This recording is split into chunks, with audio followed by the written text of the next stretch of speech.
ഒരു ചെറിയ അശ്രദ്ധ പോലും വർഷങ്ങളോളം കോടതി കയറേണ്ട അവസ്ഥയും ലക്ഷങ്ങളുടെ നഷ്ടവും ഉണ്ടാക്കിയേക്കാം. ഈ ഡോക്യുമെന്റുകൾ പരിശോധിക്കാതെയാണ് നിങ്ങളൊരു വസ്തു വാങ്ങിക്കുന്നതെങ്കിലോ നിങ്ങളൊരു വസ്തുവിന് അഡ്വാൻസ് കൊടുക്കുന്നതെങ്കിലോ നിങ്ങൾ പറ്റിക്കപ്പെടുന്നതിനും നിങ്ങളുടെ പണമോ വസ്തുവോ നഷ്ടമാകുന്നതിനും സാധ്യതയുണ്ട്. അതായത് ഒരു പ്രോപ്പർട്ടി വാങ്ങിക്കുമ്പോൾ നിങ്ങൾ നിർബന്ധമായും പരിശോധിക്കേണ്ട കുറച്ച് രേഖകളുണ്ട്. ഒന്നാമതായി ടൈറ്റിൽ ഡീഡ്. നിങ്ങൾക്ക് വസ്തു നൽകുന്നത് യഥാർത്ഥ ഉടമസ്ഥൻ തന്നെയാണോ എന്ന് വ്യക്തമാക്കുന്ന രേഖയാണിത്.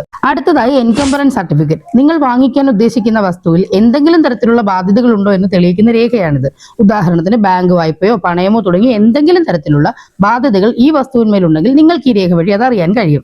മൂന്നാമതായി മുൻ ഉടമസ്ഥാവകാശ രേഖകൾ അഥവാ പാരന്റ് ഡോക്യുമെന്റ്സ്. പ്രമാണം, മുൻ പ്രമാണം, അവകാശ സർട്ടിഫിക്കറ്റുകൾ, നോ ഒബ്ജക്ഷൻ സർട്ടിഫിക്കറ്റുകൾ തുടങ്ങിയ രേഖകളെല്ലാം തന്നെ വ്യക്തമായി പരിശോധിച്ച് വസ്തുവിന്റെ ഹിസ്റ്ററിയിൽ ഒരു ലീഗൽ ഇഷ്യൂസും ഇല്ല എന്നത് ഉറപ്പാക്കണം. അടുത്തതായി land tax, building tax, possession certificate തുടങ്ങിയ രേഖകൾ പരിശോധിക്കണം. ഇതിൽ എന്തെങ്കിലും പെൻഡിംഗ് ഉണ്ടോ, റവന്യൂ നോട്ടീസ് ഉണ്ടോ തുടങ്ങിയ കാര്യങ്ങളിൽ വ്യക്തത വരുത്തുകയും വേണം.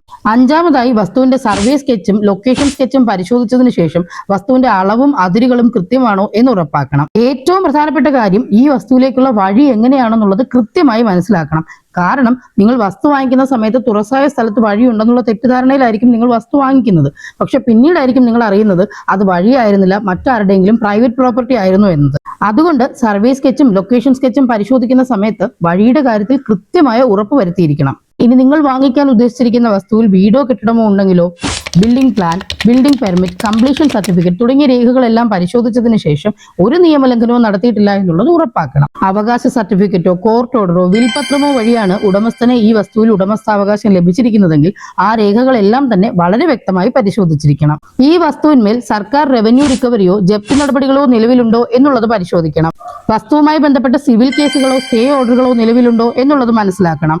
ഈസ്മെന്റ് റൈറ്റ്സ്, വഴി അവകാശം, കൃഷിക്കാരുടെ അവകാശം തുടങ്ങിയ എന്തെങ്കിലും നിയമപരമായ അവകാശങ്ങൾ ഈ ഭൂമിയുമായി ബന്ധപ്പെട്ട് അല്ലെങ്കിൽ ഈ വസ്തുവുമായി ബന്ധപ്പെട്ട് നിലവിലുണ്ടോ എന്ന് പരിശോധിക്കണം.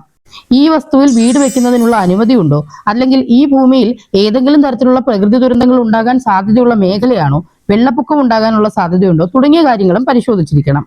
റോഡ് വികസനം, റെയിൽവേ, കേരയിൽ തുടങ്ങിയ സർക്കാർ പദ്ധതികൾക്കായി ഈ വസ്തു ഏറ്റെടുക്കുന്നതിനുള്ള എന്തെങ്കിലും തരത്തിലുള്ള നടപടികൾ നിലവിലുണ്ടോ, ഭാവിയിൽ ഈ ഭൂമി റോഡിനോ മറ്റെന്തെങ്കിലും പൊതുകാര്യങ്ങൾക്കോ ആയി മാറ്റിവെച്ചിട്ടുണ്ടോ എന്നുള്ള കാര്യങ്ങൾ കൂടി വ്യക്തമായി പരിശോധിച്ചിരിക്കണം. ഈ വസ്തുവുമായി ബന്ധപ്പെട്ട രേഖകൾ നേരിട്ട് നിങ്ങൾ കണ്ടാൽ മാത്രം പോരാ, ഇവയെല്ലാം നിയമപരമായി ശരിയാണോ എന്നറിയുന്നതിന് ഒരു അഭിഭാഷകനെ കണ്ട് ലീഗൽ സ്ക്രൂട്ടനി നടത്തുന്നതാണ് ഏറ്റവും സുരക്ഷിതം. ഇത്രയും കാര്യങ്ങൾ പരിശോധിച്ചുറപ്പാക്കിയതിനു ശേഷം മാത്രമേ നിങ്ങളൊരു വീടോ വസ്തുവോ വാങ്ങിക്കാൻ പാടുള്ളൂ. അല്ലാത്ത പക്ഷം നിങ്ങൾ അതിന് വലിയ വില തന്നെ കൊടുക്കേണ്ടതായി വരും. ഈ വിഷയത്തെക്കുറിച്ചുള്ള സംശയങ്ങൾ കമന്റിൽ രേഖപ്പെടുത്തൂ.